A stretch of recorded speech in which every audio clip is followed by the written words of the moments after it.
Miguel Ángel García Pérez es coordinador de seguimiento del coronavirus. ¿Qué tal? Muy buenas tardes. De los médicos y de los titulados superiores. ¿Hay motivo para la alarma después de estos 10 casos? Yo creo que para la alarma no, para la preocupación, es decir, para ocuparnos... Para la ocupación, que no la preocupación. Para la preocupación y para las dos cosas, para ocuparse y para adelantarnos, que sé cómo entendería yo estos términos. Desde luego para la alarma no, lo que sabemos es que no es una enfermedad tan grave como parece que la angustia nos lleva a muchos a considerar o les lleva a muchos a considerar, y es un tema que simplemente tenemos que afrontar con prudencia. El hecho de que haya aumentado tan rápidamente de los 3 o 4 que había antes de Italia a los 10 que tenemos ahora se debe a que muchos viajes, como estamos viendo, de turismo, de ocio, ¿no? Efectivamente, hasta el momento es esa la fuente, con lo cual pues estaríamos en la misma situación con más afectados. Doctor, por dejarlo claro, clarísimo, a esta hora no hay nadie que dé positivo en coronavirus de los localizados que no haya tenido conexión con Italia. Pues parece que puede quedar, pero duda simplemente porque no se ha terminado, lo comentaban antes en el resumen que se ha hecho, que todavía hay que recoger toda la información del último paciente en Sevilla. Cuando ya sepamos si este paciente viene de Italia o ha tenido algún contacto o no, podremos hablar de otra cosa, pero hasta ese momento todos tienen un contacto con un caso controlado y afortunadamente todos fuera de España, o sea que hasta el momento no hay evidencia de que tengamos el virus andando por aquí. Llevamos insistiendo desde hace días en que el miedo viaja más rápido que los virus y en apaciguar, ¿no? En dar información que ayude a la gente a estar más tranquila, desde luego a revisar todos sus síntomas, si creen además haber estado en contacto con alguien que tenga riesgo de haber contraído el coronavirus, pero a tranquilizarse, a serenarse, eso es importante desde luego, pero que haya cambiado el nivel de bajo a moderado implica algo, que las autoridades nos estén dando partes cada día, ¿cambia en algo la situación? ¿Hay más preocupación también de las autoridades sanitarias? Vamos a ver, yo creo que hasta ahora, hasta que pasara lo de Italia, por decirlo de alguna manera, todos veíamos que era una situación relativamente fácil de controlar con cada paciente y sus controles, y aquí en España sigue funcionando esto, es decir, cada paciente viene de un contacto con otro ya contagiado, desde ahí no habría una preocupación.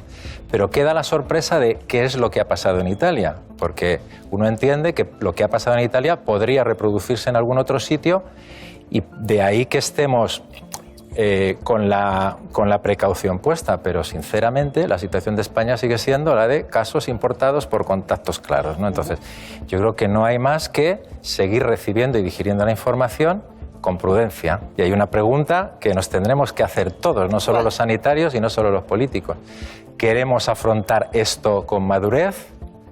Con una madurez de una sociedad que es capaz de ver un riesgo que parece pequeño con tranquilidad, con prudencia. Sí. Esta sería la pregunta. Lo voy a preguntar de otra manera. ¿Somos capaces de activar planes de prevención y de emergencia sin alarmar a la población, ¿no? De alguna manera, tener todo preparado, todo listo para actuar y a la vez mandar un mensaje tranquilizador de que esto está controlado. Claro, lo que pasa es que el miedo es libre, yo entiendo, además se hace mucho esfuerzo por insistir, no se está insistiendo en la tranquilidad porque para que la gente, las personas no se agobien, se está insistiendo en la tranquilidad porque es una situación de tranquilidad, donde hay un pequeño riesgo de una enfermedad que parece como la gripe o un poquito más, pero poco más, es decir, estamos ante una situación que conocemos de otras enfermedades, pero la información a mí me parece más garantía que la no información. Bueno, de eso yo también podemos suscribir todos los que estamos aquí, que la información desde luego nos hace formarnos nuestras propias opiniones y buscar más respuestas todavía, nos abre el apetito de conocer más. Eso sin duda, optamos por la transparencia, pero también es cierto que cuando hay transparencia, en las últimas horas veíamos ayer un caso en Madrid, 2 casos en Madrid, un caso en Cataluña, otro caso en Cataluña, entonces uno tiene la sensación de que esto aumenta muy rápidamente. Y puede haber un efecto perverso también a esto que estamos hablando, ¿no? A la transparencia. O sea, a partir de lo que conocemos del virus, que su periodo medio de incubación son 5 o 7 días, ¿qué es lo que está pasando en España? Que 5 o 7 o 10 días después de haber estado en Italia, están detectándose los casos. Es decir, esto es la normalidad. La gente que ha viajado y ha tenido la mala fortuna de encontrarse el virus circulando de una forma discreta, pero circulando por algunas regiones en Italia, pues está digamos, dando la cara cuando toca, a los 5 o 7 días. Si no hay más y conseguimos controlar todos los contactos, esto debería volver a una cifra un poquito más baja o una intensidad un poco menor. Y yo creo que es eso lo que tenemos que esperar. Tenemos muchas preguntas, esperamos sus respuestas también. Que es coordinador de seguimiento de coronavirus para los médicos y titulados superiores. Y, doctor, de momento todos los casos, excepto este, están confirmados que tienen contacto con Italia, con lo cual es importante saber si estamos ante otra situación aquí. Hay 10 casos en este momento. ¿Este virus se expande con rapidez? ¿Podríamos ver en las próximas horas más casos? Bueno, las cifras, el dato por darlo es que cada caso puede contagiar 2 o 3 personas, o sea, no es un virus especialmente infeccioso o contagioso. Y como nos acaban de decir ahora, los datos epidemiológicos también apuntan a que la mayoría de los casos son asintomáticos. Entonces, no es probable que se vea un llover de casos exagerado. Como comentaba antes, sí que es verdad que todavía estamos en el pico de los días que corresponden a los viajes y regresos de Italia y todavía se nos pueden tener 2 o 3 días de más intensidad. Si se consigue controlar que no haya contagios alrededor o se aíslan los que puedan resultar nuevos, deberíamos volver a una situación más basal. Claro, es que el aislamiento aquí es clave, ¿no? Entiendo que los que están en Tenerife están aburridos, angustiados porque tendrán que volver a sus trabajos y no están disfrutando de las vacaciones soñadas. Pero el aislamiento es lo único que hace que este virus pueda contenerse, ¿no? Efectivamente, la contención, que es un poco el lenguaje que están utilizando mucho los técnicos. Bueno, yo creo hasta ahora no lo hemos visto, pero es posible que si van a más los casos, nosotros que estamos en el juego político, pues la política entre, pero la política entre para echarse los trastos unos a los otros. Yo le quería preguntar por el funcionamiento de nuestro sistema sanitario. Entiendo que se están ya haciendo los protocolos y los planes de contingencia, pero si esto se convierte en una epidemia, dado que la diferencia con la gripe es que obliga a aislar, tenemos la capacidad. No todas las comunidades tenemos funciona de la misma manera el sistema sanitario, ni la misma capacidad en los hospitales, vemos las urgencias cómo se colapsan. ¿Tenemos la capacidad de aislar a todos los pacientes que puedan acabar infectados en nuestro sistema sanitario con completa tranquilidad? Bueno, el aislamiento, desde el principio se ha considerado que hay una opción que es el aislamiento domiciliario de los casos leves. Esto que la OMS la Organización Mundial de la Salud, lo tuvo claro desde el principio. Lo podemos ver recogido en una entidad tan importante, tan seria, para mí fue referencia en el ébola y lo sigue siendo ahora, como son los Centros para el Control de Enfermedades de Estados Unidos, que desarrollan muchísima información para los profesionales y muchísima información, la verdad es que hacen un trabajo excelente. Y ellos ya tienen incorporado en su sistema sanitario, que también es muy bueno, tendrá sus deficiencias en el tema social, pero también de muy buena calidad y una muy buena salud pública. Ellos también tienen claro que si hace falta habrá que recurrir al aislamiento domiciliario. ¿Por qué? Es una enfermedad de baja contagiosidad y en la mayoría de los casos de baja gravedad. Con lo cual no hay que disponer de centros para ingresar a todo el mundo. De hecho, en China se está produciendo de esta manera, claro, también, ¿no?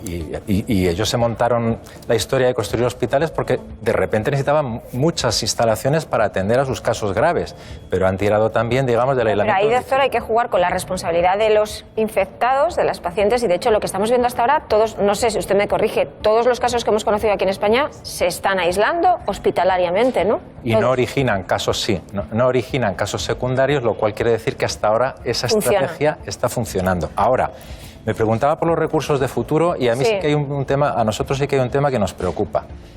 Conocemos nuestro sistema sanitario, sabemos que las urgencias hospitalarias están saturadas, los profesionales salen como pueden cansados, las consultas de primaria están saturadas y las consultas de urgencia extrahospitalaria a veces tienen carencias como para que haya dispositivos que no estén funcionantes. Entonces, una cosa que creo que hay que añadir a los protocolos es empezar a pensar cómo vamos a reforzar de forma efectiva todo ese sistema, porque no podemos pedirle a un servicio de urgencias saturado que pueda hacer perfectamente cumplir con los protocolos. Hay que empezar a pensar que si llega esa situación de epidemia, estos términos son muy llamativos, ¿no? Pero de caso de una transmisión mantenida, tenemos que tener unos dispositivos descansados y preparados. Tan solo esto me dejaría a mí absolutamente tranquilo. Una cosa importante, acaba de decir el director general de Salud Pública de Andalucía, algo muy importante, y es que 9 de los casos que estaban en estudio han dado negativo en coronavirus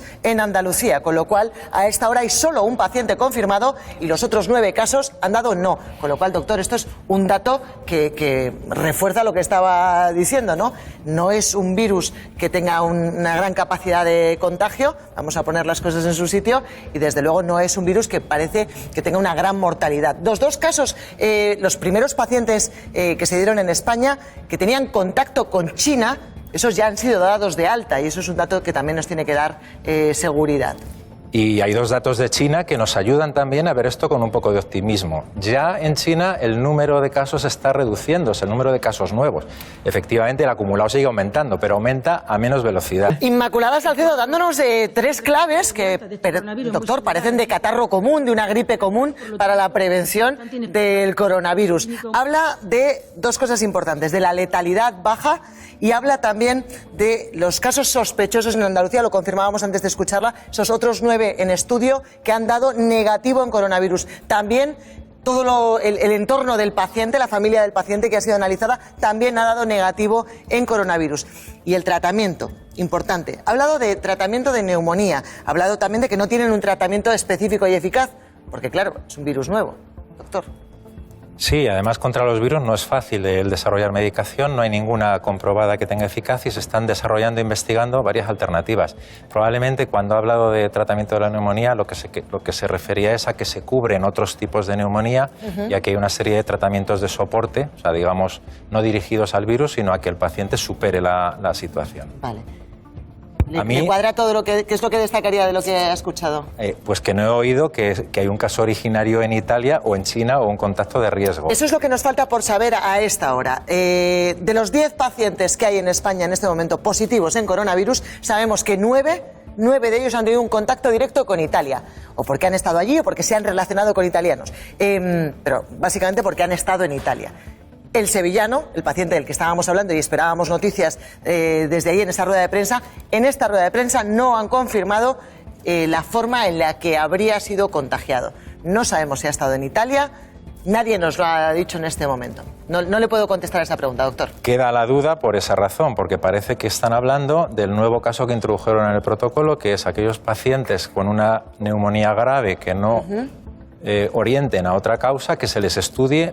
¿Por qué? Porque algunos expertos pensaban que podría ocurrir, no solo aquí, sino en cualquier país de Europa, que el virus estuviera circulando, dada su poca sintomatología, sin que nos hubiéramos enterado. Bueno, de hecho, todas maneras, ayer, no hay nada. A la reunión en el Ministerio de Sanidad, el consejero de la Junta de Extremadura, nada más llegar, pedía que como una medida preventiva a todos los pacientes que habían desarrollado neumonía y que no se sabía el origen de esa neumonía, les practicara las pruebas de coronavirus, algo que se empieza a hacer desde hoy. Claro.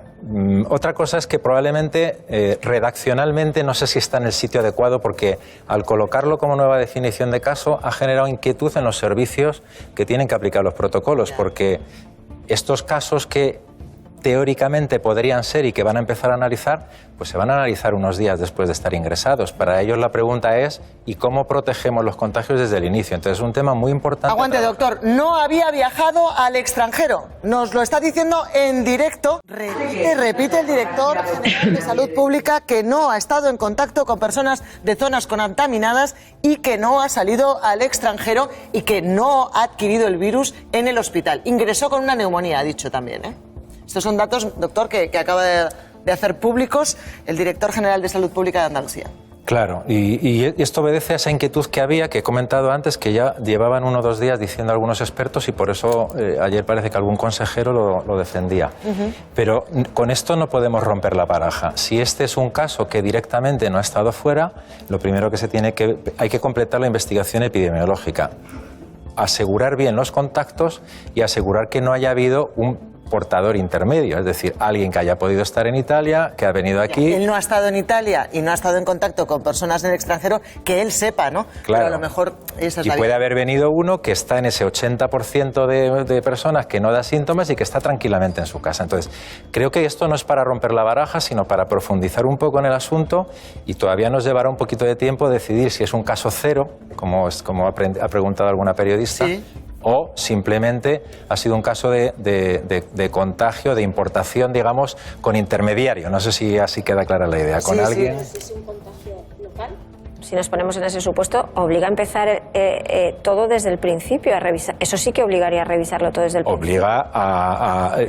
Realmente la estrategia va a ser la misma. Intentar detectar de dónde lo ha podido coger, por decirlo de alguna manera, e intentar aislar a los contactos. En el aislamiento de contactos ya tenemos experiencia, eso no cambiaría grandemente.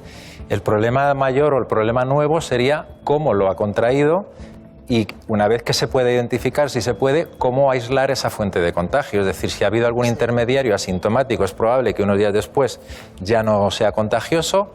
Si era asintomático, parece que es poco contagioso. Es decir, hay que todavía afinar más la información. Hay mucho estudio. Pero ya nos queda la duda, ¿no? Lo que sabemos, por lo que acaban de decir en esa rueda de prensa, es que no ha estado en Italia, ni en el extranjero.